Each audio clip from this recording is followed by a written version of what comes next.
This is the Asia Trade. I'm Shery in Tokyo. And I'm Haidi Stroud-Watts in Sydney. The top stories this hour. Asian futures are signalling early gains as a new trading month begins. Oil is in focus, with OPEC Plus setting a date to bring some barrels back online. Also ahead, Indian market set for a boost with exit polls tipping a landslide election win for Prime Minister Modi. We are live in New Delhi. And conflicting visions on regional security at Singapore's Shangri-La dialogue, with China blaming outside forces for destabilisation. We'll be hearing from Australia's Defence Minister. And Heidi, it seems lately we're always on yen watch at that 157 level. Of course, big implications for the Bank of Japan and government officials. So what a time to be broadcasting live from Japan in our brand new studio in central Tokyo. And as you say, it is a momentous time for the Bank of Japan, for the economy and for the yen, right? We just got these numbers showing that authorities spent an unprecedented 9.8 trillion yen to stem even further declines at that 34-year low for the yen. And that was in last month alone. So a very interesting time. I know this is not your first time in Tokyo, but certainly you'd be getting a bit more, yen for your US dollar this time around. Definitely. Last time I lived in Japan, the yen was trading around the mid-70s level, and now we're closing in on 160. So big implications, not only for me, but for Japanese households, business leaders as well. Something that we'll be asking big guests that we get on today. The rest of the week, we have Nobel laureate Paul Krugman to kick us off. We are also talking to the Bank of Rakuten CEO Nagai about the implications for business. We're also speaking to David Lidokwe, of course, in terms of what the PBOC and what authorities in China can continue to try and support confidence and get the property sector back on track. And Shery, of course, will be talking all things geopolitics in light of the Shangri-La dialogue, this conflict in agendas that we've seen between China and the US and its allies. But speaking of agendas, this is what we're looking forward to in terms of today. Indian assets in focus. Stocks and bonds are set to gain. We see the polls showing a landslide Modi win that will remove some of the uncertainty that was really part of investor concerns for this darling market. Could we also see a story of continuity in the Mexican elections? Almost 100 million Mexicans headed to the polls today. And we were talking a little bit earlier, Defence Secretary Austin saying stronger partnerships reflect sovereign decisions. This was a conversation at the forum in Singapore, but China saying that they think this reflects the US seeking to build an Asian version of NATO. So a lot of pushing back against that narrative there, Shery. Of course, all of that will have implications for the markets, and we are now seeing oil prices reacting to OPEC Plus extending those supply cuts. We'll be following U.S. futures at the moment. A little bit of a mixed picture. Of course, we had the S&P 500 seeing its best day since February. But take a look at how Asian futures are coming online, because we're watching those Australian May PMI numbers as well. Nikkei futures, if we change the board, you can see how it's trading at the moment. Of course, we had a little bit of gains for the Friday session. We're watching the Japanese yen again, and we continue to watch China A50 futures as well, as we got those factory numbers disappointing to the downside, Heidi. Big day for elections, as we've been talking about, Shery. Let's get back to India. Exit polls indicated resounding victory for Prime Minister Narendra Modi's party and its allies. Our Bloomberg Markets Asia anchor Haslinda Amin is in New Delhi for more, and there's been some market volatility, some worries given the low voter turnout in some areas, and perhaps, not quite the ambitious number of seats that Modi is wanting, but it does look like it's going to turn out well for his party and his allies. Well, you're right. The exit polls suggest that, those concerns will be allayed. They will see a rally in the Indian market. Really, in recent weeks, like you said, there's been a lot of volatility. But remember, this is the longest election over 6 weeks, and that fall was pretty much expected.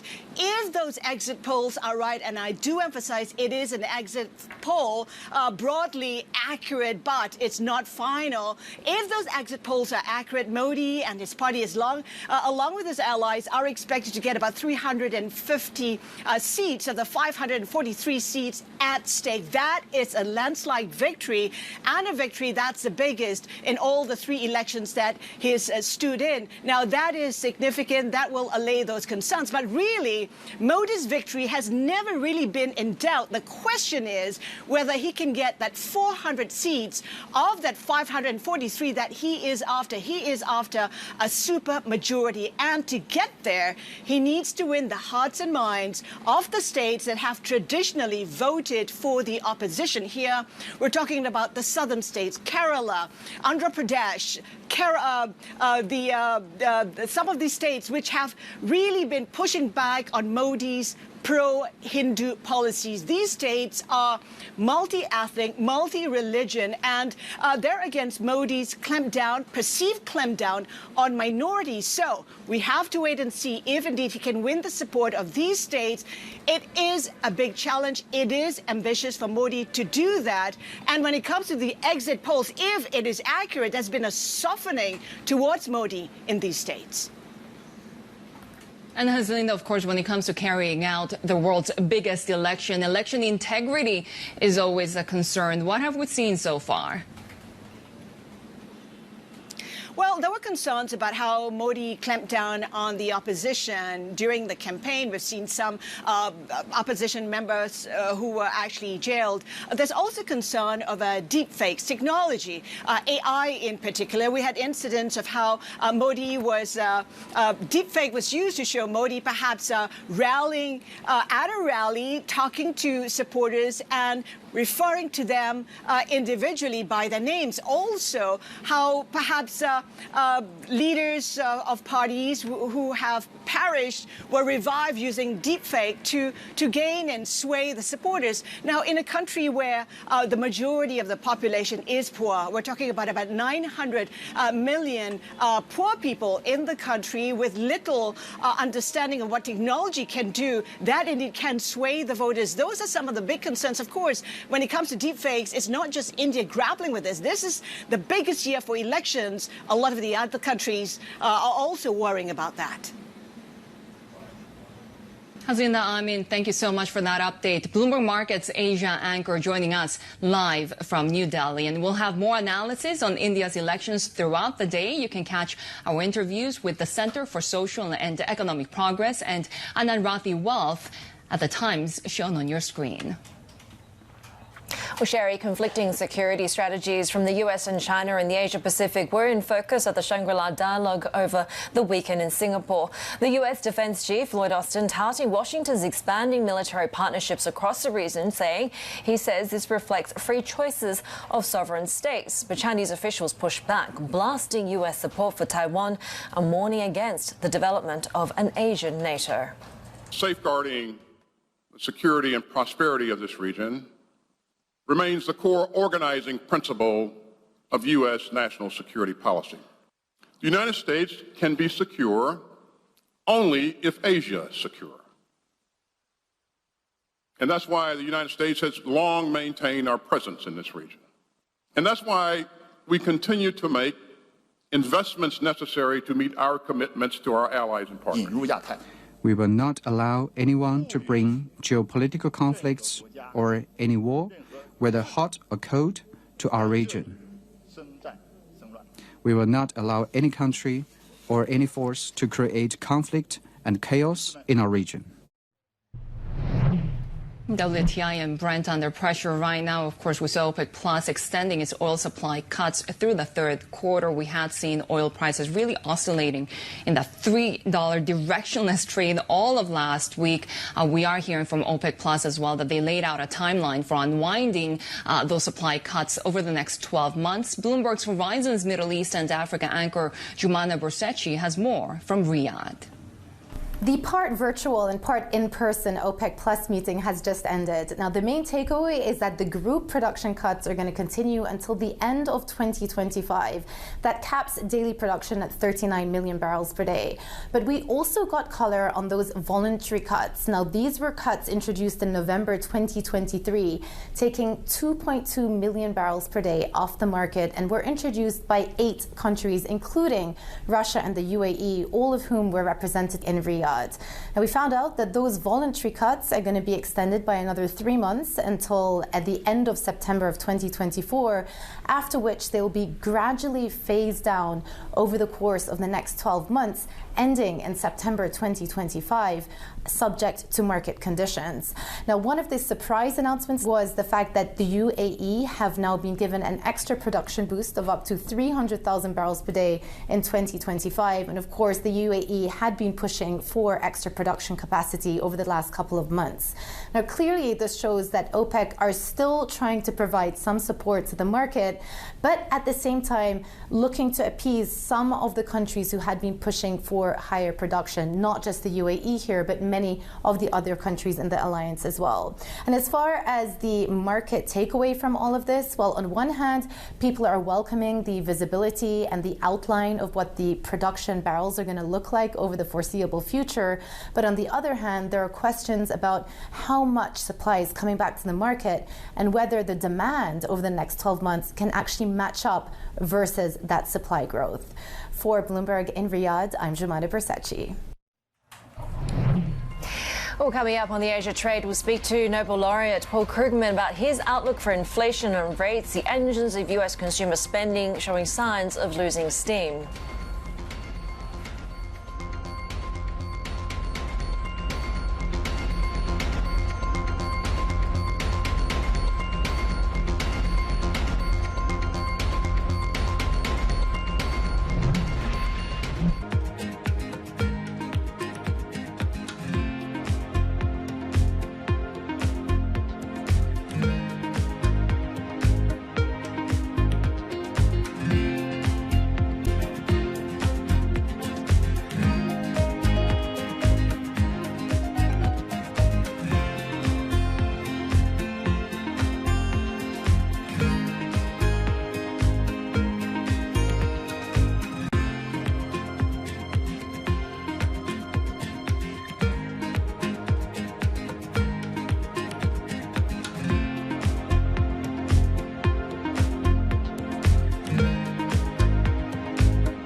We invest in, buy, and own the backbone of the global economy. When the water gets delivered to your house, the road you drive on, the pipeline that brings different things to your community, the telecom towers that transmit your phone, the data center, the real estate that you live in. It's what we own and build, so it's really what drives the economy, and you don't often see our name. Is that a good or a bad thing? You know, it's just because we're behind the scenes, but it's big, with $1 trillion of assets almost. We're behind a lot of the things of the global economy. So being low-key, do you think it gives you strength? We just try to be quiet and do our thing, and sometimes it helps and sometimes it doesn't. But I'd say on balance, it's been good for us.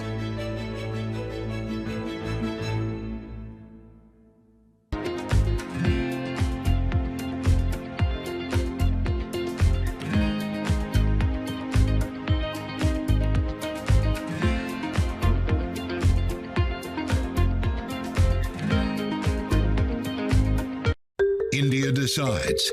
As the votes come in, can Prime Minister Modi win a third term? And what direction will India take next? With a focus on the economy, social divisions, and climate change actions that will influence the global story. Bloomberg's Hazelinda Amin is live in Delhi, bringing you the latest updates as election results from the world's largest democracy are revealed. Coverage continues today on Bloomberg Television. Context changes everything.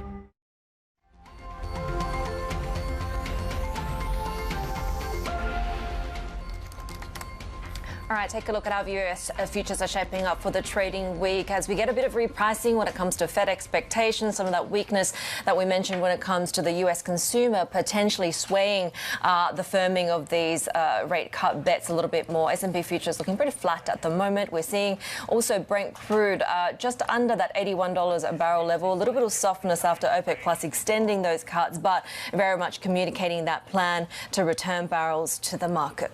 Let's bring our first guest on the Asia trade. Paul Krugman is, of course, Nobel laureate and Professor of Economics at City University of New York. Professor Krugman, it's a pleasure to have you with us on this first episode of the Asia trade. I wanted to start off with the US economic outlook because I know recently you've written about this idea of inflation brain, right? The idea that, you know, perhaps price pressures are the scapegoat for all economic afflictions in the US.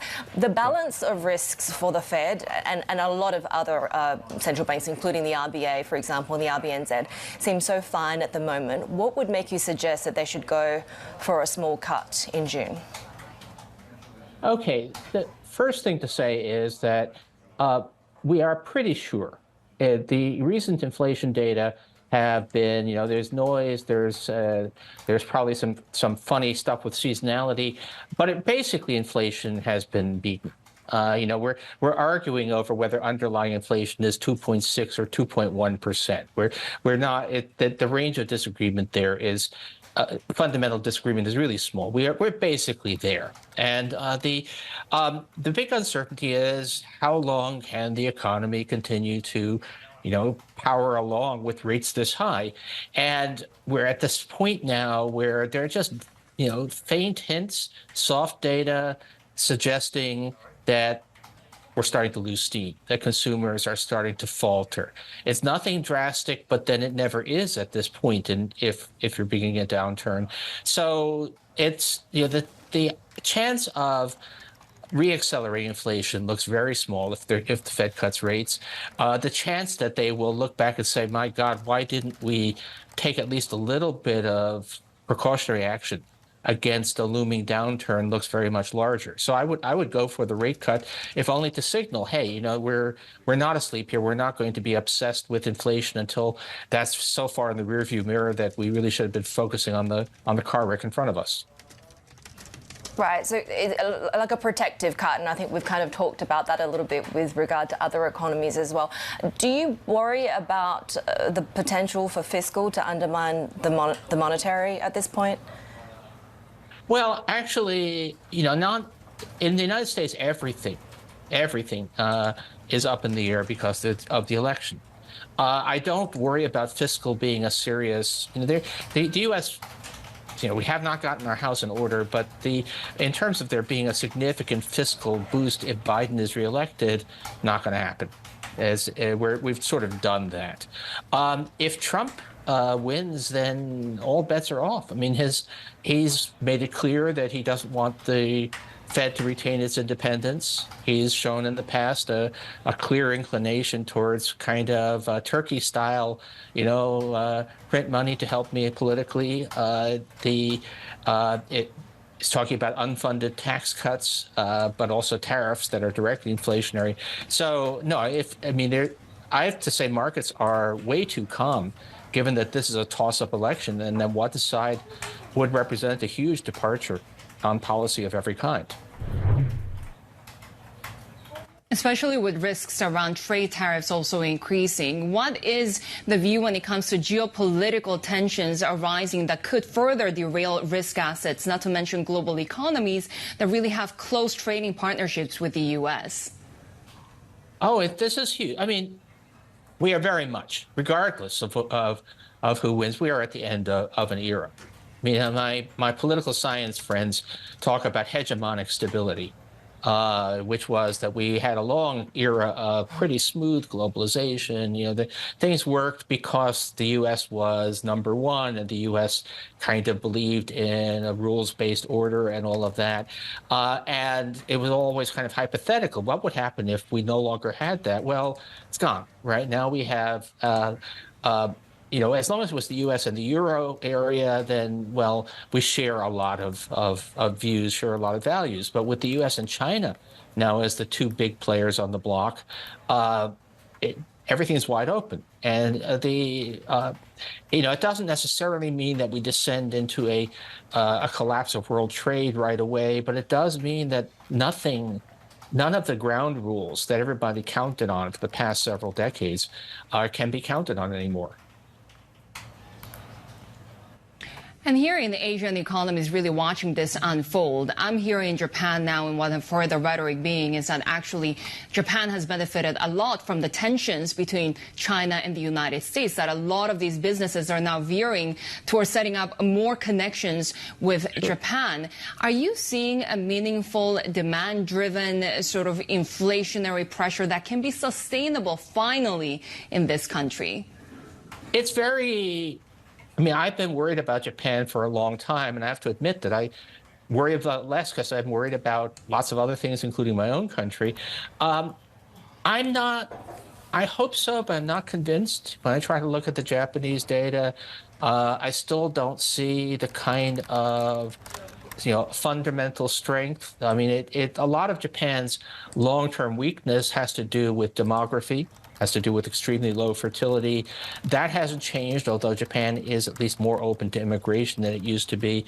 But it's a long way. I mean, I would say that talk about exiting zero rates.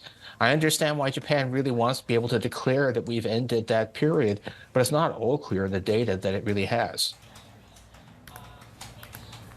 And yet, what choice do Japanese policymakers have when you have this immense pressure on the Japanese yen? Are you saying that this could potentially be another false dawn when it comes to BOJ policy normalization? It could well be. I mean, we'll see. I mean, the BOJ leadership is not stupid, to say the least. They're watching this, but I have to say, what puzzles me is why Japan is so worried about the falling yen. It's not as if, I mean, yes, that does hurt consumer prices some, but Japan, as we say, has been a country that has long had a problem in convincingly exiting deflation, and a weaker yen after a little, give it a bit of a lag. That's actually positive for demand for Japanese goods and services. So the thing that I find puzzling is why the weaker yen is inspiring as much panic as it seems to be. Does it make more sense if you think about the sort of geostrategic tensions, right? Does it create more panic for Beijing, for example? Oh, for sure. I mean, look, I mean, China is in much worse shape. I mean, at fundamental sense, China has a whole economic model that is not sustainable. It has vastly inadequate domestic spending, vastly inadequate consumer demand, has run out of sufficient investment opportunities to keep the economy rolling, but seems bizarrely unable to change its operating, to do even modest steps towards a refocusing on domestic demand. And Japan and China it still seems inclined to try to export its way out, which is not going to happen. The world is not going to accept it. And a falling yen, if you like, adds to that unacceptability, because if there's one thing that we can be sure is that the rest of the world is not going to accept a simultaneous Japanese and Chinese export surge on the scale that would happen without some kind of action. We really want to hear more about your thoughts on China. Paul Krugman is staying with us. He's a Nobel laureate and City University of New York professor of economics. And of course, we do have an exciting week of high-profile guests lined up for the launch of the Asia trade. More ahead. This is Bloomberg.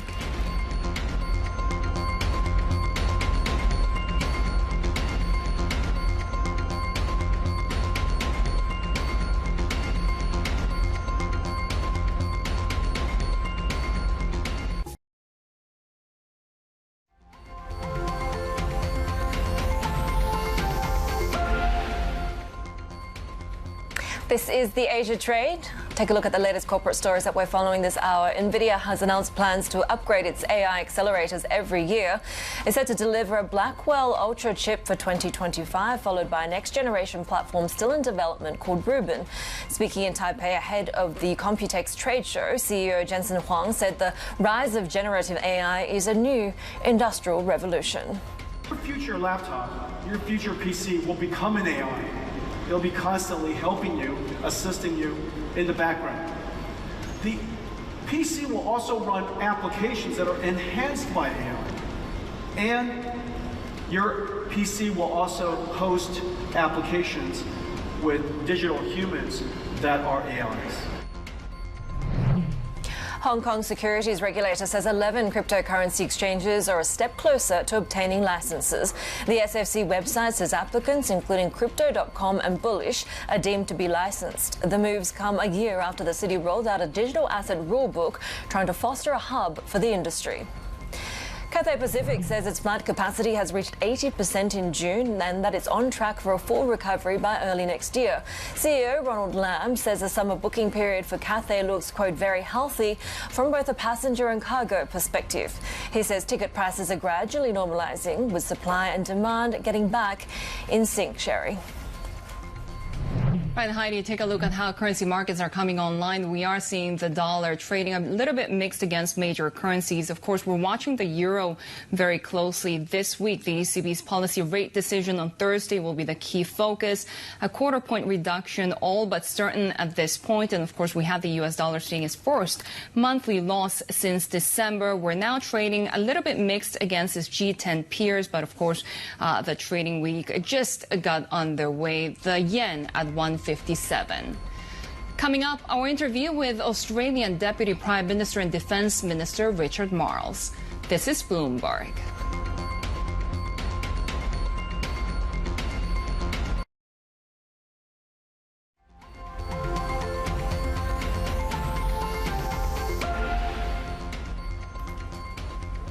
This is the Asia Trade, about 30 minutes away from the major market opens. Here are the main things that you should know right now. India market is looking set for a boost with exit polls tipping a landslide election win for Prime Minister Modi's BJP and its allies, extending his decade in power, leading the world's fastest growing major economy. Mexico, meanwhile, is poised to elect its first female president after the largest national election in its history. Polls are set to close shortly. OPEC Plus extending so-called voluntary production cuts from key members, including Saudi Arabia and Russia, into 2025. But the bloc will also begin rolling back some supply restrictions in October, which is earlier than anticipated. OPEC Plus is aiming to support crude prices while also easing production restraints that some members disagree with. The Israeli government appears unconvinced by aspects of President Biden's ceasefire plan for Gaza. A statement by Prime Minister Benjamin Netanyahu saying that the destruction of Hamas and the freeing of hostages remain its top conditions before any permanent ceasefire is possible. Biden's three-phase plan includes a 6-week truce and the removal of Israeli forces from Gaza. Well, Shery, still with us is Paul Krugman, who's a Nobel laureate and City University of New York professor of economics. And Professor Krugman, thanks for sticking around for us. And you've written a little bit recently about, obviously, the public outrage against what's going on in Gaza and the U.S. Continued support of Israel in this offensive. But you've sort of extrapolated that to take a look at what are the implications if President Biden loses the election. And I don't want to sort of start our conversation with a scare, but you think that people should be concerned. Yeah, I mean, obviously I'm concerned for all kinds of reasons. I mean, this could be, it's not hyperbole at all to say that American democracy could die in a few months. You know, that's just where we are. And I am kind of puzzled that investors aren't a little more worried about where we could be going, because there would be, even if we just leave aside all of the questions of rule of law and all of that, look at what Trump advisors and to some extent Trump himself are saying they are going to do if he wins. They're talking about rounding up millions of immigrants. They say, illegal immigrants, but who knows who would be caught up in the dragnet. And anyway, that's a very large part of the U.S. labor force. Suddenly you're trying to withdraw it. They're talking about extremely Biden is not a free trader, but Trump is a very old-fashioned, Smoot-Hawley style protectionist. They're talking about firing Jerome Powell and removing the Fed's independence. So, wow. I mean, the idea that there are two possibilities in November. Either we wake up and America has narrowly remained more or less the country it is, or we're entering a completely uncharted territory. At the same time, the reason that you say perhaps markets should be more concerned, and they're not at the moment, is because when it comes to President Trump, we have seen, of course, that rhetoric about tax cuts. We have seen that rhetoric about investments and just supporting the broader economy with more fiscal measures. I wonder how you assess the presidency of Biden as compared to Trump's. Well, the funny thing is that Trump Trump in term one governed as a conventional Republican. Tax cuts for people with high incomes, attempted cuts in social benefits, though that didn't really happen. The tariffs were not that big a deal. The economy barreled along. What we discovered was that the U.S. economy is capable of running for extended periods with below 4% unemployment. Then came COVID, enormous disruption, and under Biden, the economy has regained that point, together with some enhancement of social benefits, which I think is terribly important. But what's actually amazing is how much, by the numbers, the economy of June 2024 looks like the economy of December 2019. In terms of macroeconomics, there's not that. We've basically regained to where we were, that was a good thing.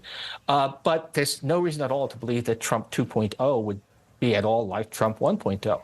He'd be far less constrained, far less willing to go along. Basically, in a lot of ways, Trump's first term was, in terms of economic policy, was basically Mitch McConnell was president. And that would not be the case on a second term. Professor, in a lot of ways, when it comes to trade and industrial policy, there may not be a whole lot between what President Biden has done and maybe what we could expect from a second Trump term, right? I do wonder, though, we talked a little bit about China and, the fact that you obviously criticize that they're still trying to export their way out of this current conundrum. Do they have another choice, though? Because President Xi has made it clear that, particularly when it comes to batteries, EVs, these sort of tech items, it's really front and center for their economic revival blueprint. Well, first of all, there's the macroeconomic thing. China just does not spend enough. There's not enough consumer demand. You can't fill that gap at this point with investment demand. So they just need to have more consumer spending, which they are. And Xi is just, I would say, bizarrely unwilling to do, to have government spending that is not supporting production, but is supporting demand, that is transfers. We often draw parallels between China and Japan at the beginning of the 1990s. Both cases, you had a housing bubble that burst. You had demographic challenges. Japan, in retrospect, handled it very well. Japan supported the economy with infrastructure spending, wasn't necessarily all that productive, but it kept demand flowing. It avoided mass unemployment. Japan just kind of rather gracefully took the end of the previous growth model and transitioned to a much more sustainable track. China is showing no signs of being able to do that. Politically, socially, whatever. So this is and of course, this is a gigantic economy. So the fact that we seem to have a complete lack of realism on the part of the Chinese is a threat to all of us. And we can't absorb. The world will not accept everything that China wants to export. It just, never mind theories about free trade. This is just not going to happen. To your point, what lessons could not only China, but the rest of the world, especially more mature economies that are really dealing with their own price pressures, take away from the Japanese experience? Well, I think that the main story about Japan is that, first of all, that it is possible to have sustained weakness in demand for a long time, but you can deal with it. And, the main lesson I take from Japan, it's funny, they went from cautionary tale to role model in a lot of ways. And Japan has shown that you can maintain a decent society, social stability in the face of persistent weakness in demand and in the face of unfavorable demography, as long as you're willing to do sensible things to prop up the economy. And you can do it for decades on end, right? This is, people have been warning about Japanese debt basically since I was a very young economist, and it still goes on. So I wish that the rest of us had as much flexibility, apparently, as the Japanese seem to have. That doesn't mean they do everything right by a long shot, but it's a lesson. Now, I wonder. I mean, I actually don't think that. I think inflation at this point is mostly a psychosomatic problem. We really there's no real reason to think that we have serious inflation pressures. We just have some bad seasonal adjustments, and we really won that war. That's very comforting to hear for investors. Professor Krugman, it's really great to have you with us. We appreciate your time, and we could continue this conversation, and hopefully you'll join us again soon. That's Nobel laureate and City University of New York Professor Paul Krugman there. Well, as we were talking about, China's economic woes come at a time where there's increasing concern about perhaps hegemonic behaviour by Beijing, particularly in the Asia-Pacific. Australia's Defence Minister, Richard Marles, says security anxieties still remain in the country's relationship with China. Speaking to us at the Shangri-La Dialogue in Singapore, he also called upon Beijing to uphold the global rules-based order. We have sought to stabilise our relationship with China. And again, if you take a step back and look at what's happened in the last 2 years, big steps have been taken forward. We went for a period of a number of years where there was no ministerial contact between Australia and China. That changed 2 years ago when I had my meeting with my Chinese counterpart, which was the first meeting at a ministerial level between our two countries in 3 years. Now, in the 2 years since that meeting, we've had numerous meetings between ministers of both our governments. There is significant dialogue across the whole range of our bilateral relationship, and we have seen a lot of the trade restored. We've seen a stabilisation of the relationship. Now, there are tensions, there are security tensions that we have, where there are security anxieties that we have. We obviously want to work through all of those, but there's no point in denying the fact that they exist, which is why we talk about cooperating with China where we can, disagreeing where we must. And we have been very clear about our disagreements when they occur. And one of the really important things is that when our militaries interact, they need to do so in a manner which is both professional and safe. This is a more aggressive China. We're seeing that in the South China Sea.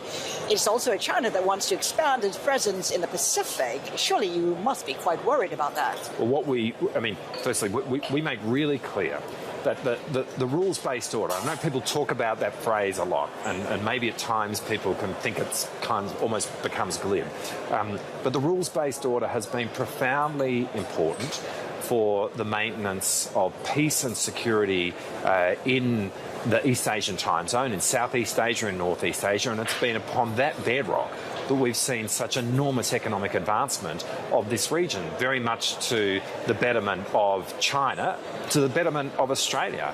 And that's what we want to see continue. But what underpins that is that rules-based order. We need to know that we can operate in the global commons according to a set of rules which everyone consistently understands, which have been in place for decades.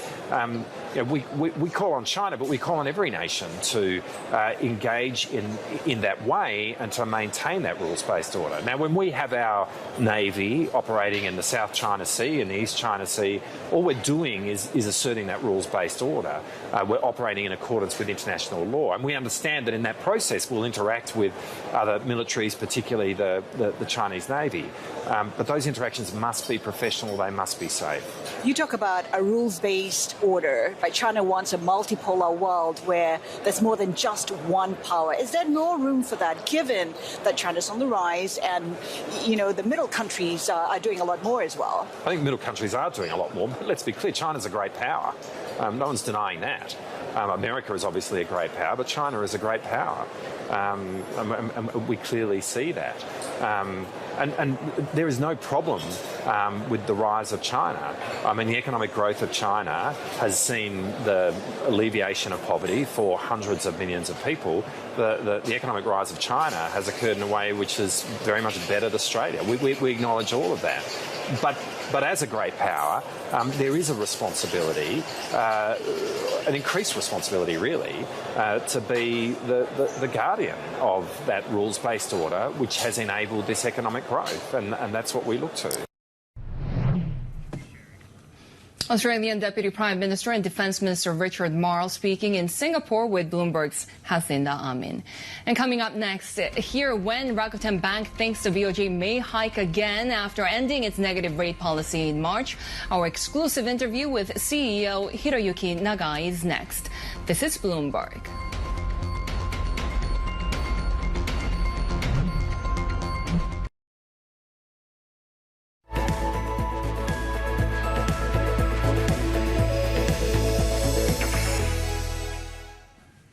The Japanese yen trading right now at that 157.20 level. Take a look at this chart because you can see that line in green, that pop actually meaning Japanese yen buying. We have seen interventions in the currency markets with Japan spending a record $62.2 billion in the past month to prop up the yen, of course, stopping it from crashing through the key 160 threshold. Let's get more on the Japanese yen, the BOJ's rate path as well with our senior Japan economist, Taro Kimura. Taro, really great to see you in person in the brand new Tokyo studio. Finally. I appreciate it. Right, let's talk a little bit about the Japanese yen and the BOJ's path because we just heard from Paul Krugman and he was saying that he wouldn't understand why the BOJ would be concerned about a much cheaper yen given the state of the broader economy. What do you think?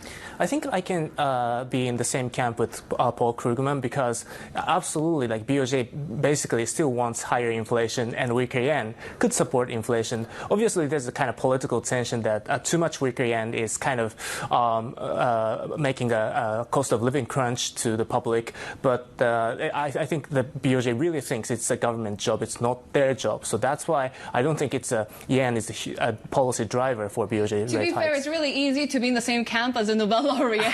But what signals are you getting from the BOJ right now? Right. So in terms of the yen, actually, like the BOJ's guard is up in a sense that if the cheaper yen, not directly, but in the second round effect, if it's make the Japan's inflation overshoot 2%, the BOJ will act. That's what Governor Ueda clearly mentions in his speeches. And at the same time, I think the signals are the BOJ is confident that Japan is finally shaking off its deflationary mindset. Although we are not sure still, like demand can sustainably drive the inflation. But at the same time, inflation expectations, that means people now expect Japan could have very sustainable and modest inflation because the corporates are finally raising wages and prices. And that's the bottom line for the BOJ. And also, the BOJ's latent motivation is they want to keep away from zero rates as soon as possible.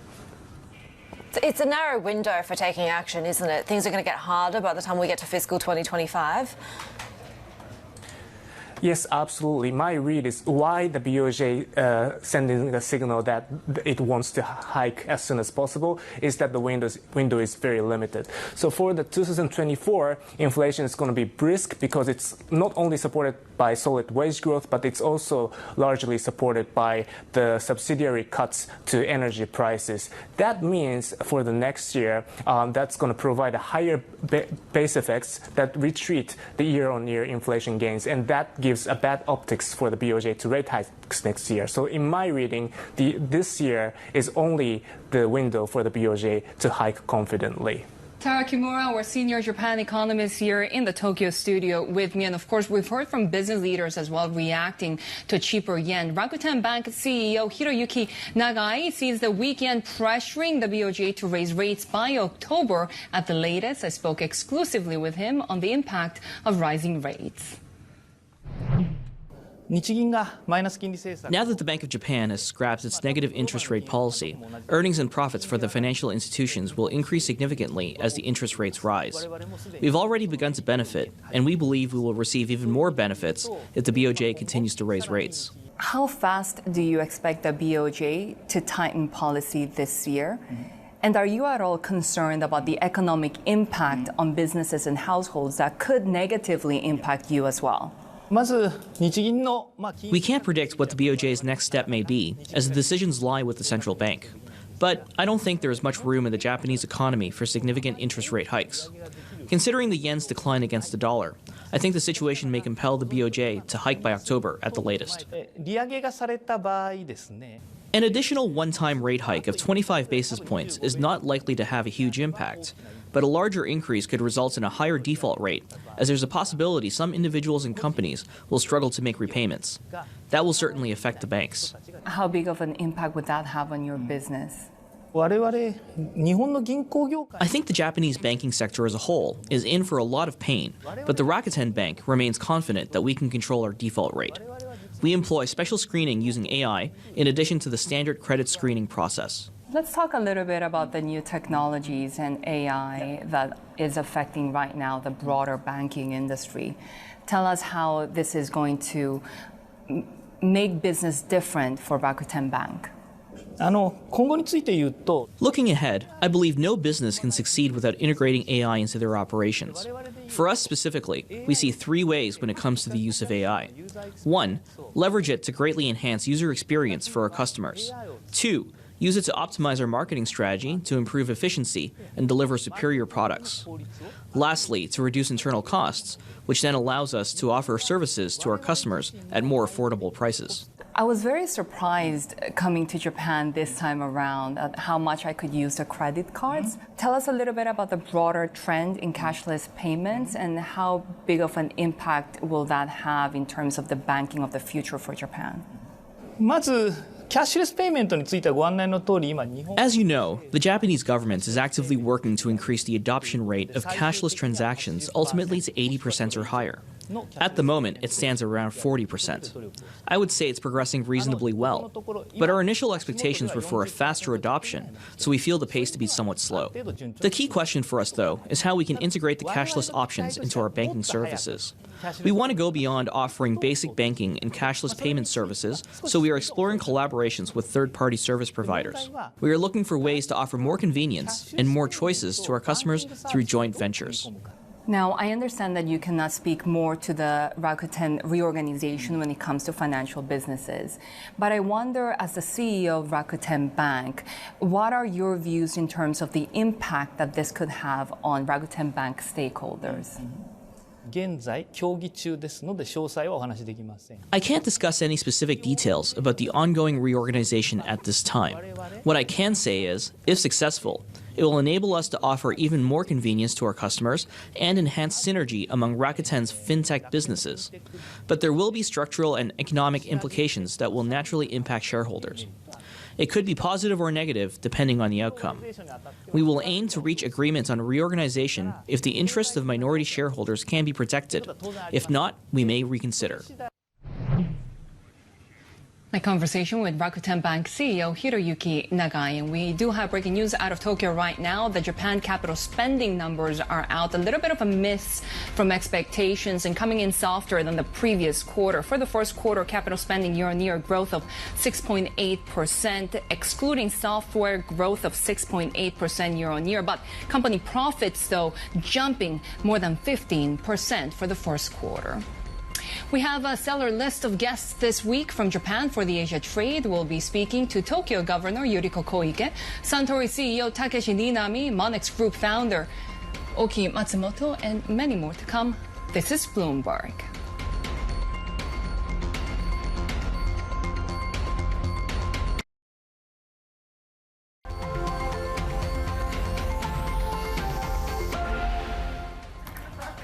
Take a look at how we're shaping up at the start of this trading week. This is a picture when it comes to Sydney futures. We're coming online in just about 5 minutes or so.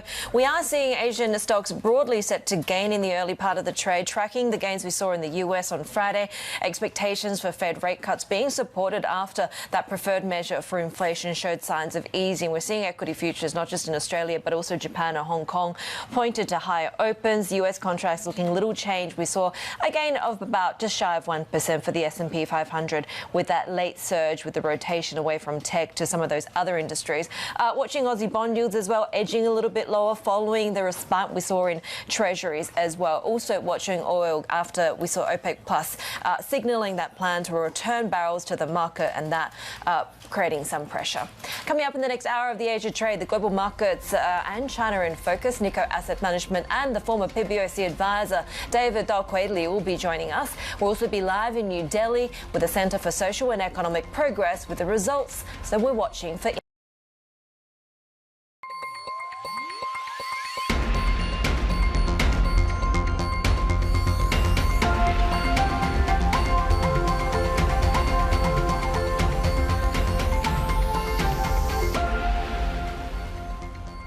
This is the Asia Trade. We're counting down to Asia's major market opens. New Zealand away on holidays, but of course, Heidi, we're watching Japanese stocks, which gained a little bit of ground on the Friday session, but the yen strengthening marginally towards that 157 level. And really, what a time to be in Japan from our brand new studio here in Tokyo as we get closer to that 160 level. Very, very different from the last time I lived in Japan at that 70 level. And this despite, of course, showing that authorities had spent a record amount, nearly 9.8 trillion yen, to defend that weakness in the yen, to try and bring it back to some levels considered, perhaps a little bit more acceptable. But the question is whether that's going to continue to have much of an effect at all.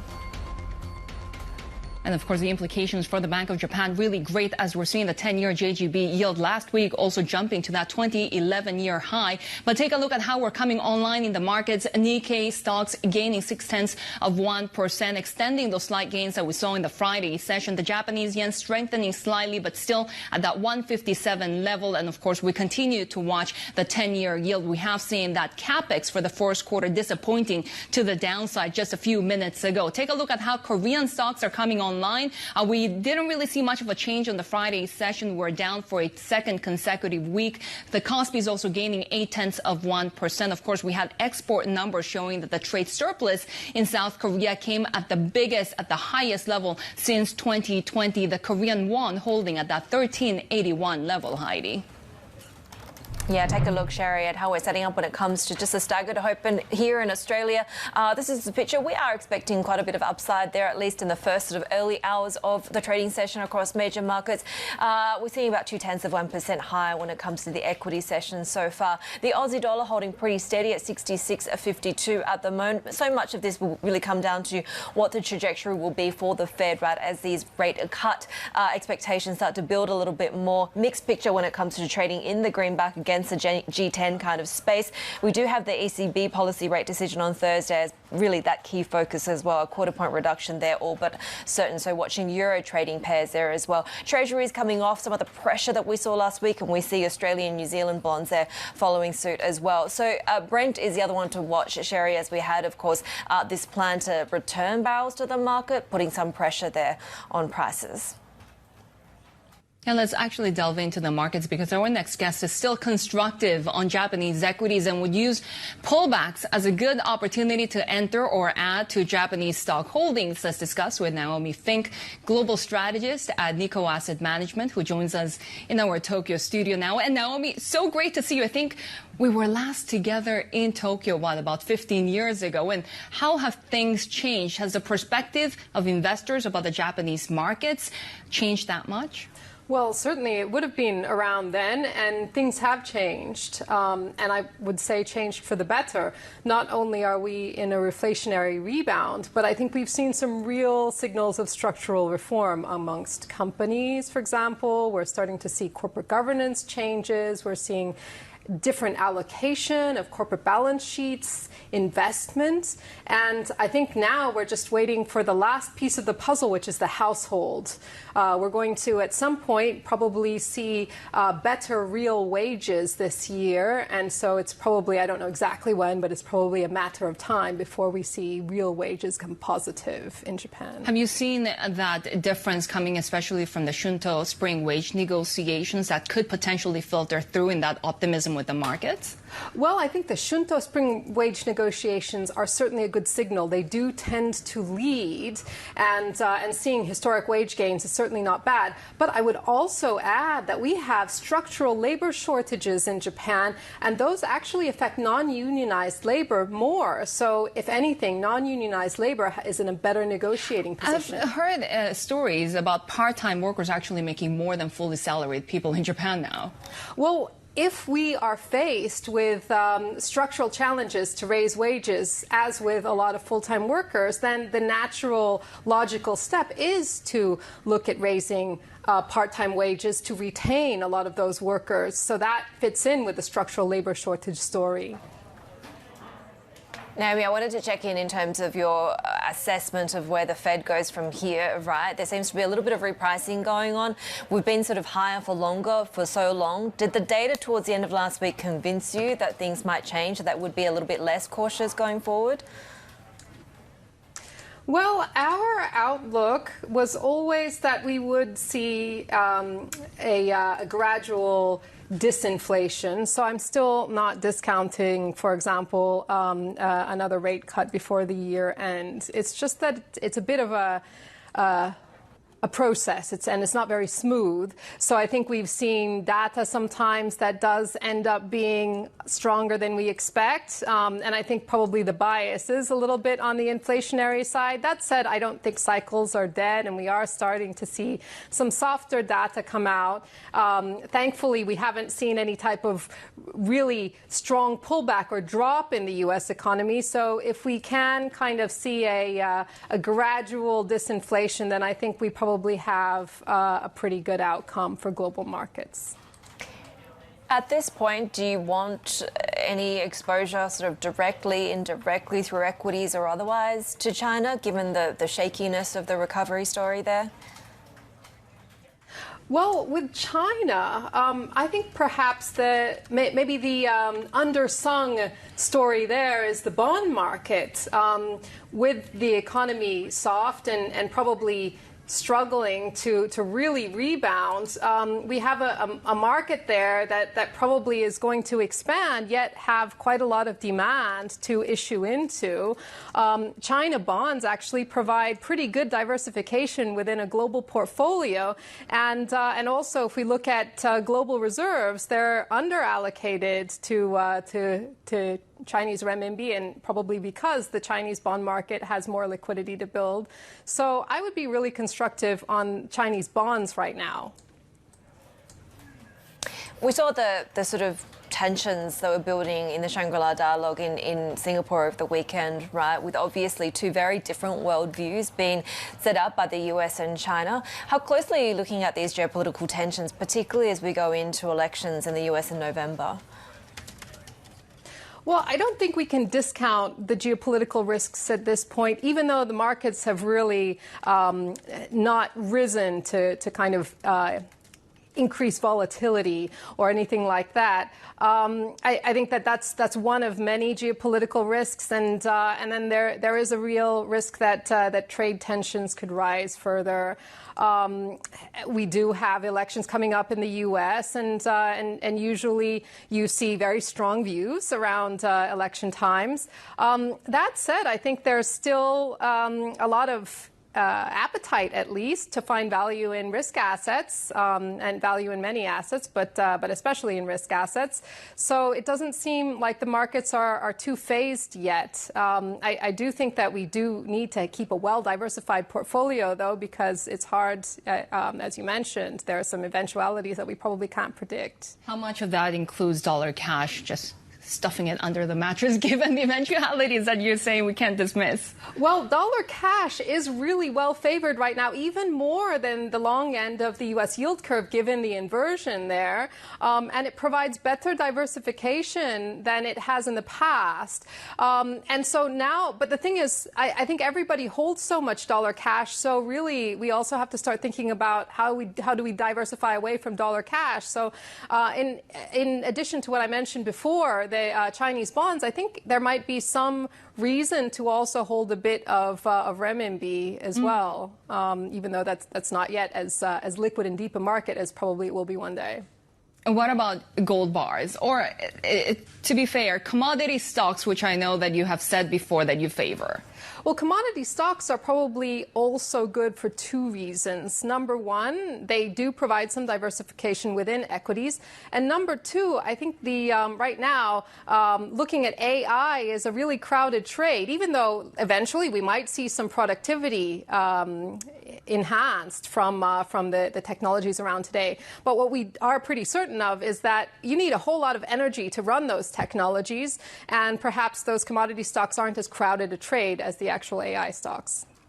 When it comes to commodities, on top of the fact that you mentioned yuan for a little bit of more exposure and diversification, a lot hinges on China, right? What happens to China and the property sector and everything that's going on. Have things changed in the last few months, given the push that we're seeing from Beijing and local governments to support the property sector? So I guess on one hand, I do think that China has a lot of material with which to support the property sector. But on the other hand, we've seen that they've been very reluctant to give handouts. They don't want to give rise to an idea that this is moral hazard in the making. They probably want to be a bit judicious with a lot of the capital that they do have. So this is perhaps why I think the bond market in China maybe deserves greater attention right now than stocks. Even if stocks do rebound, there's a lot of building to be done in the bond market, and that bond market might well be some of the support given to the property, the stocks, the household balance sheets. And then there's probably a good, pretty receptive market to issue into. Naomi Fink, great to see you again here in the Tokyo studio. Our global strategist at Nikko Asset Management joining us here on the Asia trade. And still ahead, China's Caixin manufacturing PMI likely to signal slightly faster factory expansion in May. We get the outlook with former PBOC advisor David Al-Kuili. But first, Prime Minister Narendra Modi looks set for a decisive majority after India's elections as he extends his 10 years in power. The latest live from New Delhi next. But of course, we also want to take you to Mexico, where polls are starting to close in the presidential election. We're now going live to the state of Chiapas. Of course, we could be seeing the first female president ever in Mexico as nearly 100 million Mexicans cast their ballots. We have more. This is Bloomberg.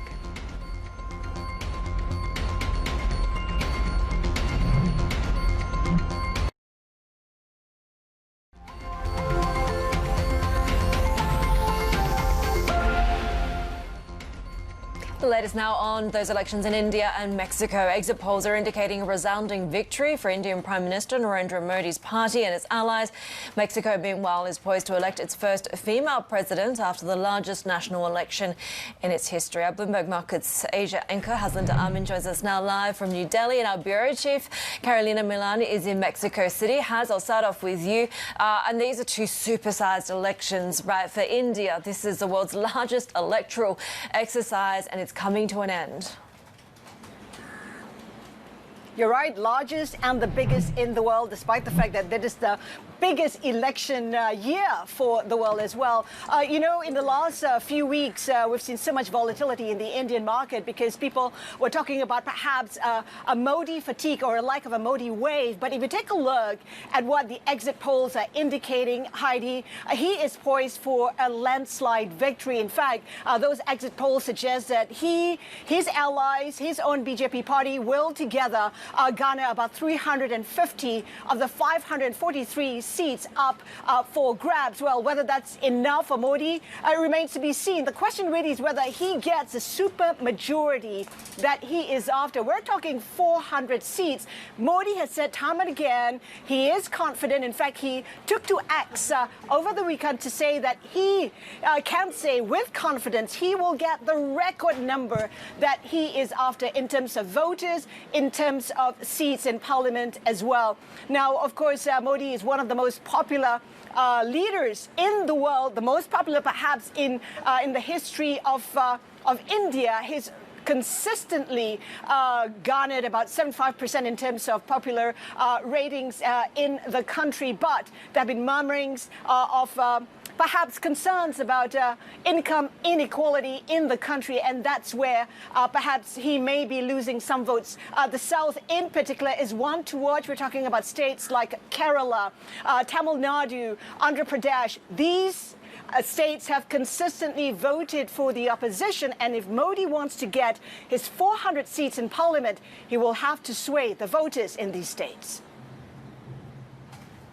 So for market investors, this seems to be a very positive story of continuity, at least when it comes to Indian politics. What do investors want to see in the next Modi administration? Well, Shery, this is a country that's growing at 8%. This is the fastest growing major economy in the world. But it wants to get to 9 or 10% growth to lift a lot of the people out of poverty. And Modi has said that during his administration over the last 10 years, they've lifted about 250 million Indians out of poverty. But we have 900 million Indians still below the poverty line. And for that to happen, the country needs to create more jobs. Investors are looking for perhaps controversial reforms to be implemented in the next 5 years. If Modi comes back to power, they want to see reforms when it comes to land, when it comes to labor. These perhaps policies have been the choke point of the country and the country's growth. So that is key as far as the country is concerned. This is an election being held in a year of AI, right? Is that contributing to concerns about election integrity? Oh, for sure. I mean, we've heard about concerns about deepfakes in particular. We've had reports about how deepfakes was used to show Modi addressing his supporters, acknowledging each voter by name. Also, we've had reports about how deceased leaders have been revived to sway the voters as well.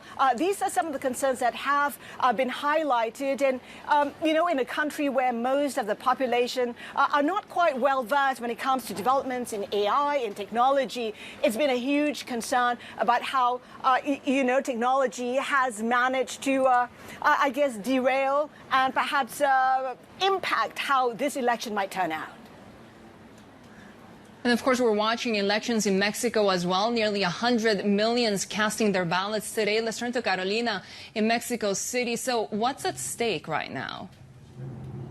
Yeah, thanks for having me. So there are 3 reasons why this is truly a historic moment for Mexico. The first one is that 2 of the 3 contenders are women. This suggests that the country is poised to have probably its first female president. That's going to be a major change for the country. The second reason why this is so important is that whoever comes next will be successful. President Andrés Manuel López Obrador. He's a highly popular president with 60% approval rates at the end of his mandate. So this will really set the stage for whoever comes next. And finally, it's a historic election just because of the sheer size of it. It's not just a president that Mexicans will be selecting today. They're also choosing a brand new Congress, many local positions, several governorships, and even the Mexico City mayor, which is usually a springboard into national politics. Tell us a bit more about the women who are vying to succeed López Obrador here, and what are the issues that they've been running on? Of course. So the first one to keep in mind is Claudia Sheinbaum. She is the ruling party candidate, and what that means is that she has the support of the highly popular López Obrador. She is a climate scientist. She's also been in politics for a long part of her career, most recently as mayor of Mexico City. And the main opposition candidate, representing a broad coalition of very different opposition parties, actually, is Xochitl Gálvez. She was most recently a senator and also has a background as a businesswoman. So certainly, to answer your question, Haidi, some of the key topics that have come up again and again during the campaign are, first of all, security, a high homicide rate and high crime rate, as well as narco-violence continues to affect the daily lives of people. Certainly other topics like whether the country can fully take advantage of opportunities in the areas of nearshoring, for example, and trade with its closest partners. So these are some of the key topics. Let's talk a little bit about the Mexican economy because, of course, the super peso has been a huge topic under AMLO. Tell us a little bit about how investors have also been trading the election and what we can expect.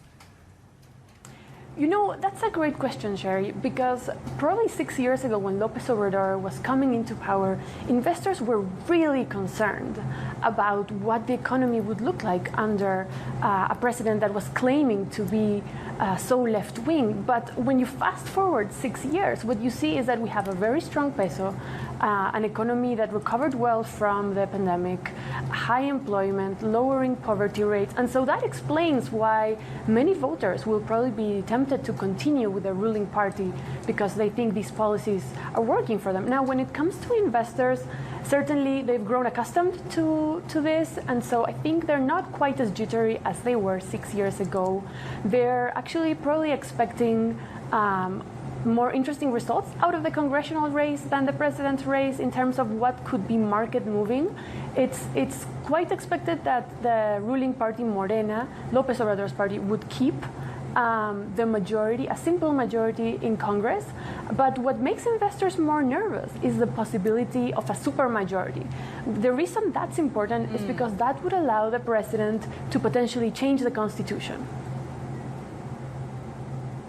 Right, that would have really meaningful implications for the broader economy and markets. Bloomberg's Carolina Millán in Mexico City, as well as Jacinda Amin joining us from New Delhi. Great to have you both with those updates. And of course, we have more on Bloomberg, on India, Mexico's elections. Go to TLIV Go to get commentary and analysis from Bloomberg's expert editors. And we're watching another election in South Africa. African National Congress beginning talks with rivals to form a government after its worst election performance.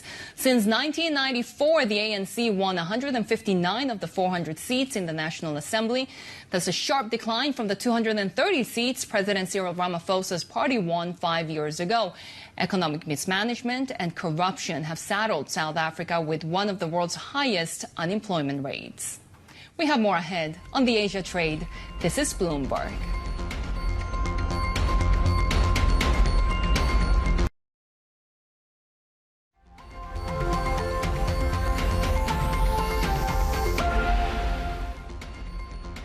You're watching the Asia Trade. Here are the latest geopolitical stories that we're following. Conflicting security strategies from the U.S. and China in the Asia Pacific were in focus at the Shangri-La dialogue in Singapore over the weekend. U.S. Defense Chief Lloyd Austin touted Washington's expanding military partnerships across the region, which he says reflect free choices of sovereign states.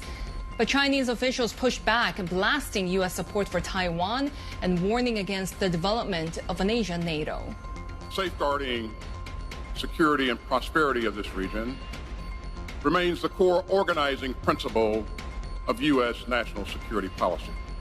The United States can be secure only if Asia is secure. And that's why the United States has long maintained our presence in this region. And that's why we continue to make investments necessary to meet our commitments to our allies and partners. We will not allow anyone to bring geopolitical conflicts or any war, whether hot or cold, to our region. We will not allow any country or any force to create conflict and chaos in our region. Ukrainian President Volodymyr Zelensky has accused China of working with Russia to undermine a summit to discuss his country's peace blueprint. In a surprise appearance on the sidelines of the Shangri-La dialogue in Singapore, he told reporters that Moscow is doing everything to disrupt the event by using Chinese influence and its diplomats. Zelensky is trying to secure support among foreign leaders for the mid-June summit. More than 100 countries and international organizations have confirmed their participation in the summit. For today, at the first summit, we will address 3 points of the peace formula: nuclear security, food security, and the release of prisoners of war. And of course, the Ukrainian children abducted by Russia. Let's take a look at how futures in Europe are opening up for this Monday session. And we are seeing a little bit of upside when it comes to Euro Stoxx 50 futures. German DAX futures also looking pretty firm thereafter. We saw European equities extending gains, a softer US eco data, optimism that the Fed could cut rates later this year really kind of playing here. But we're front and centre watching the ECB. It was interesting. We saw the euro kind of snapping that monthly losing streak. These cuts, or the kind of rapidness of these cuts, are now in question after we had data out on Friday showing inflation in the euro area accelerated more than expected. That reduces scope for as much easing that had been perhaps baked in. Seasonality also presenting a test to the European equities rally. This is Bloomberg.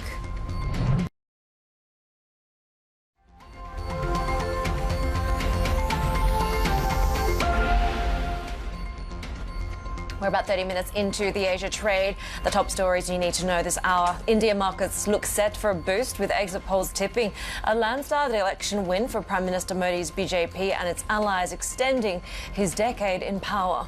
Mexico, meanwhile, is poised to elect its first female president after the largest national election in its history. OPEC Plus is extending so-called voluntary production cuts from key members, including Saudi Arabia and Russia, into 2025. But the bloc will also begin rolling back some supply restrictions in October, which is earlier than it anticipated. The Israeli government appears unconvinced by aspects of President Biden's ceasefire plan for Gaza.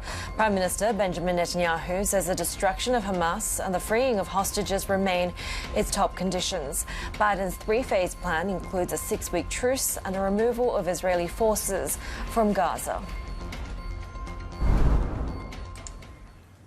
We're getting some Asia PMI numbers at the moment. We are seeing South Korea's manufacturing PMI now returning to expansion territory above 50 for the first time in 3 months. Of course, really perhaps not that surprising given that we got those export numbers continuing to expand, seeing its biggest trade surplus since 2020. We're now also seeing Japan's Jibun Bank PMI, the manufacturing final number for the month of May, slightly softer than the preliminary, but still above that expansion territory at 50.4. We're also watching Malaysian PMI numbers.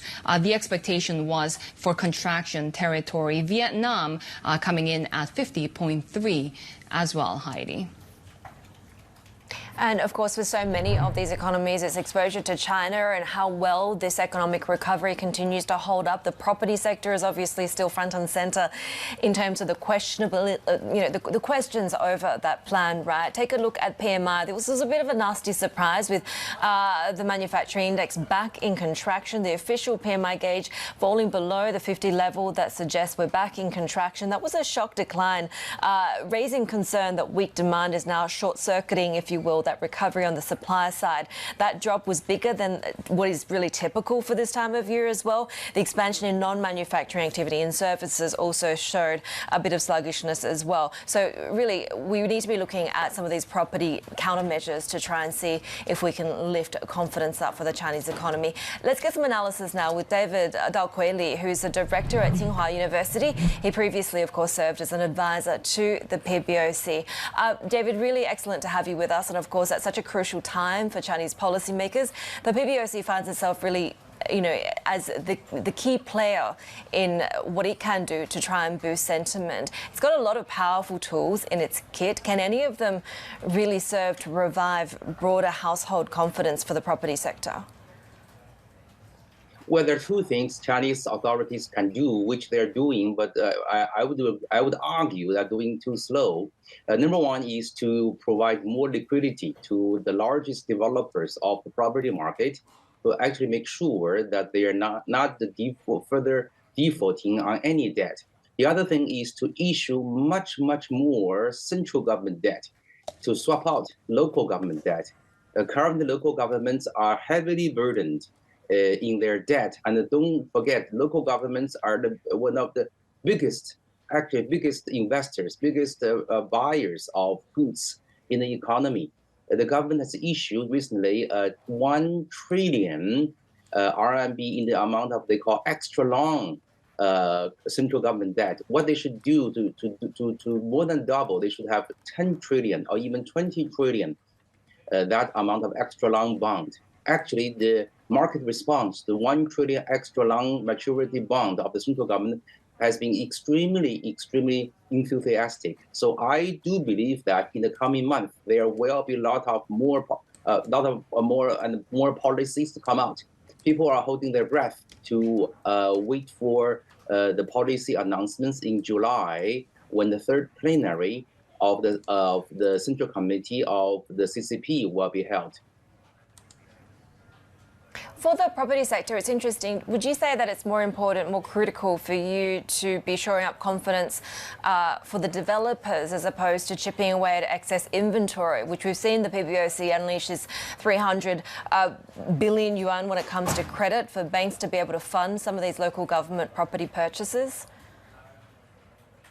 Well, I would argue that the 300 billion RMB going to local governments for them to buy the inventory is good, but not enough. Okay, I would argue that the actually more important thing is to float the developers, because when the developers, actually the headquarters of developers are not in good shape, they may further default on their debt, whether domestic or international. When they default their debt, there will be tremendous shocks in the financial markets. The structure of developers in China, let's really quickly remind you, is that they have a headquarter borrowing money from financial markets, and then they have lots of regional headquarters which are responsible for developing local projects or local apartments.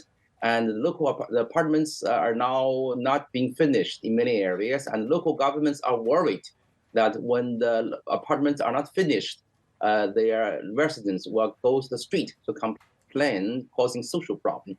So far, the focus has been on local projects, pushing developers to finish. But I argue that there's another equally, if not more important job, that is to stabilize the headquarters of the developers. We have seen that huge rally when it comes to China's property debt, but overall, really that surge of bonds across China, so much so that since March, I think we've been hearing about the PBOC actually coming in and trading bonds. What do you make of that? Well, the situation in China is that there's tremendous amount of liquidity. People are very cautious. They hold on to their cash. They hold on to their bank deposits. They do not want to spend as much as they usually do, and investors are also doing the same. So the huge amount of liquidities are trapped in the banking sector. What the central government should do is to issue lots of central government debt. By the way, the central government only has about 20% of GDP in the amount of the central government debt. Much more than doubling the size can work for the whole economy. Because local governments are holding on to lots of debt, which amounts to 100% of GDP by my calculation. So what is going on is like this: households are willing to buy central government debt, and households are not willing to buy directly local government debt. There should be a swap. Productivity improvements is sort of one aspect of the challenge when it comes to China at the moment, right? I know that you've done some work when it comes to the role of technology in what this looks like next, potentially for the labour market. Well, the Chinese economy is very, very different from the U.S. economy. If I may, let me try to simplify this. Okay, the U.S. economy is wonderful in coming up with innovations from 0 to 1, such as SpaceX, the rockets, such as Tesla in EV. However, the Chinese economy is wonderful in making, or very quick in making 1 to 1 million. Okay, the two economies actually can work together. Okay, so currently I'm not too worried about China's technological progress in the industries. Okay, now I worry a little bit about the too fast 1 to 1 million innovation replacing a lot of labor, reducing employment. That is my current worry. Okay, and however, the Chinese economy is also expanding in the service sector. Now, service sector is in shortage of labor. These are the people who are delivering packages. These are the people who are cleaning our buildings. These are the people who will come home to homes to take care of the aged people and the illness. People have illness. Okay, so overall, I'm more worried about the consumption side of the Chinese economy. I'm less worried about the production side of the economy. David Akuli, great to have you with us on the Asia Trade Director at Tsinghua University with his views on the Chinese economy as we continue to watch Asian markets right now in the green and New Zealand away on holidays, but the Nikkei extending those gains that we saw in the Friday session. We had heard that capex for the first quarter was not really as expected, disappointing to the downside, but we're still seeing that upside of more than 1%. The Kospi also recouping some of those losses that we saw in the previous week. The ASX 200 gaining ground as we're hearing that the Australia minimum wage will be increased 3.75% as we're getting the results of the Australia Fair Work Commission as well. Coming up, more on India's election outcome with Prime Minister Modi's party and its allies set to secure a parliamentary majority. Analysis next with the Center for Social and Economic Progress. This is the Asia Trade on Bloomberg.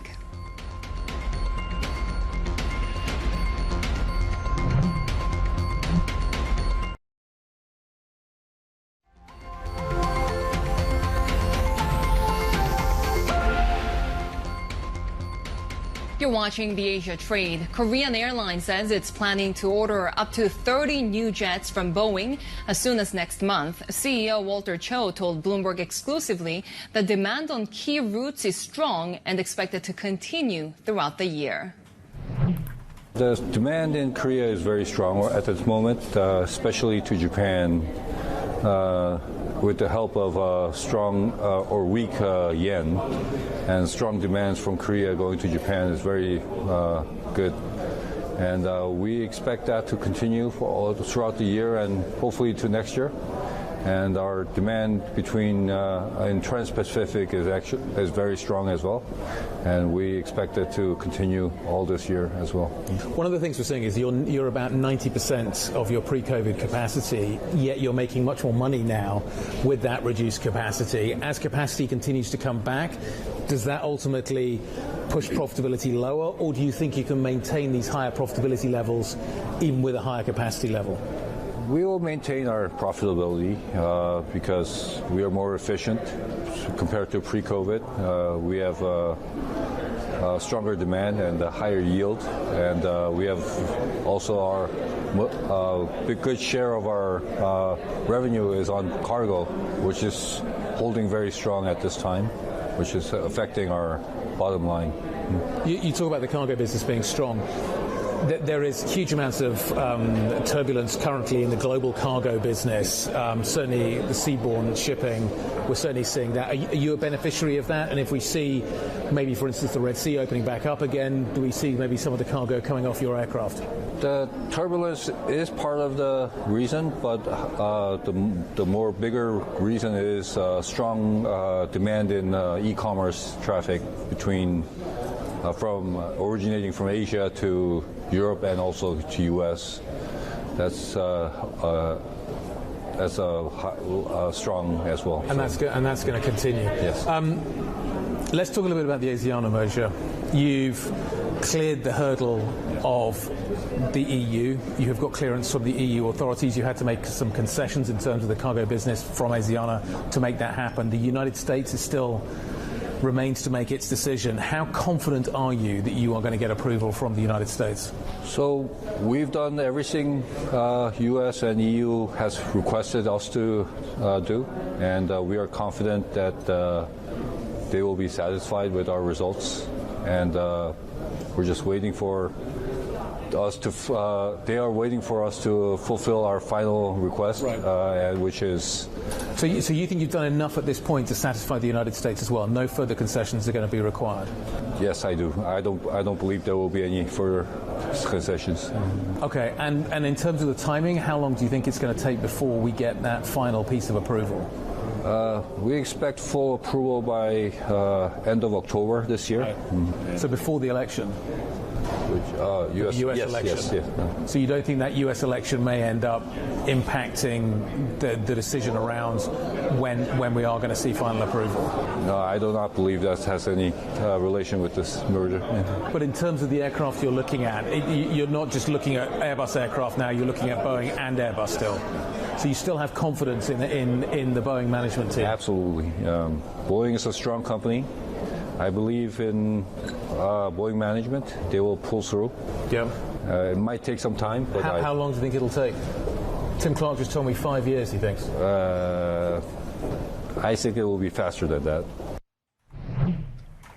That's a Korean Airlines Chairman and CEO Walter Cho there speaking with Bloomberg's Guy Johnson. Let's get some more now on India's elections, where exit polls indicate a resounding victory for Prime Minister Narendra Modi's party and their allies. Let's get back to Haslinda, who's on the ground for us in New Delhi. Has. That's right. Exit polls suggesting a landslide victory. We'll know for sure when we get the results tomorrow. Counting starts at 8 a.m. local time. Let's get insights from Renu Kohli, Senior Fellow at the Center for Social and Economic Progress. Renu, good to have you with us. We know that Modi won the elections the first time round on promising hope. The second time round promising growth. He is expected to win a third term, a historic third term. What is he expected to deliver this time? Well, it's the same government, so I do not expect any big change. I expect the current policies to continue. So, in 2 words, a policy continuity to be maintained. I do not think there's going to be any abrupt shift in either monetary or fiscal policy. And so in that sense, it's the same government, so it's probably going to be the same. So policy continuity, but in terms of the first 100 days of Modi's next administration, what are you anticipating? What would be the priorities? The 100-day plan focused mainly on public urban infrastructure, which on the budgetary side means continued fiscal policy devotion to public spending upon infrastructure. It also talked about easing of business conduct rules, etc. As far as reforms are concerned, it did not say anything. It did not specify anything in particular.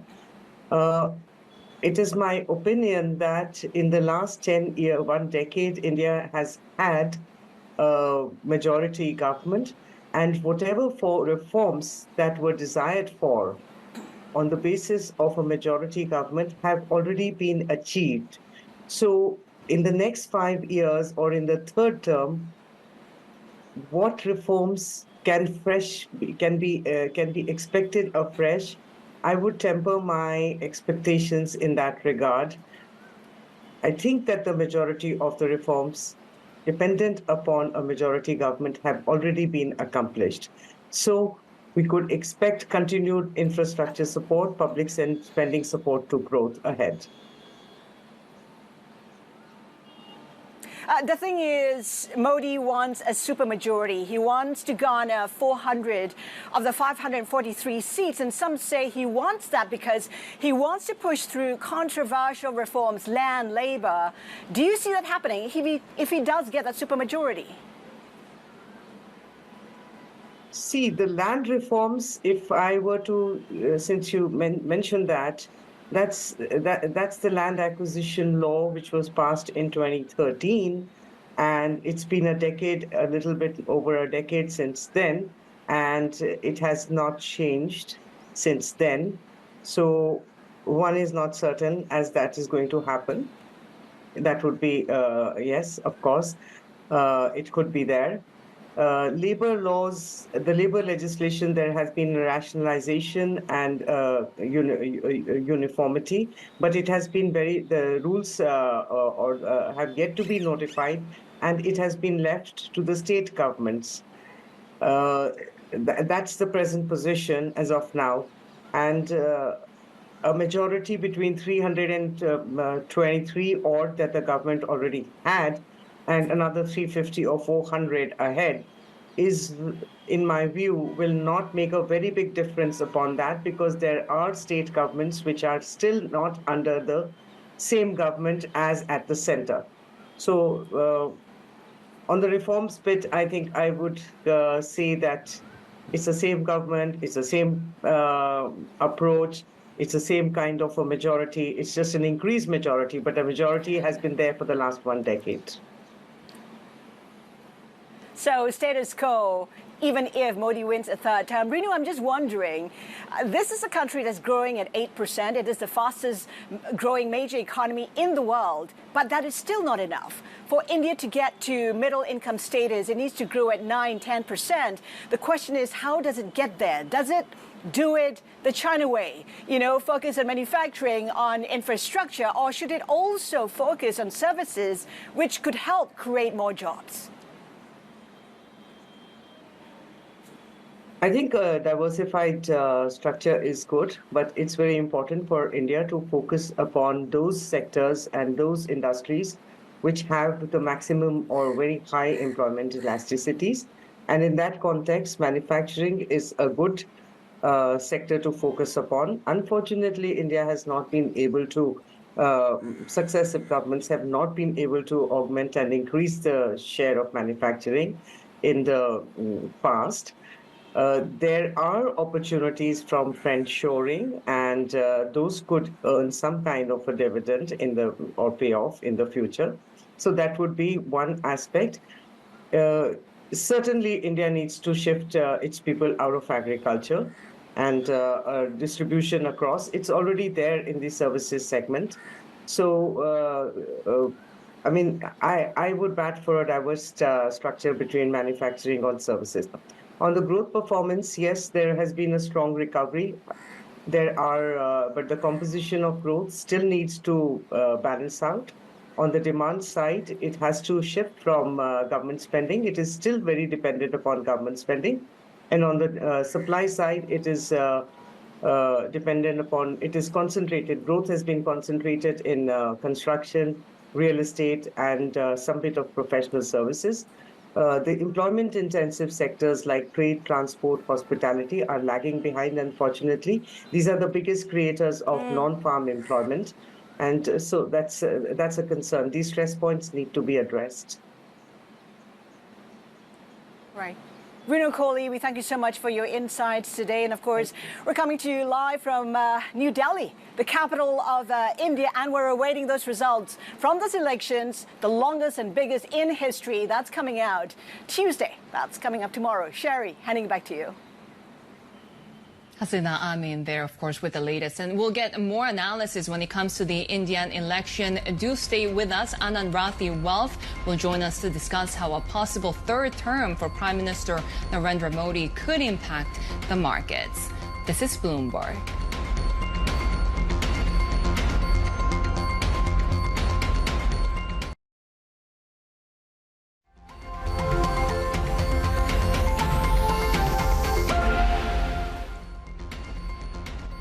Here are some of the movers, and we're watching Sharp gaining more than 5% at the moment. This, of course, after a jump of 8% to the highest since January after Data Section announced it entered talks with the company and others. Haidi.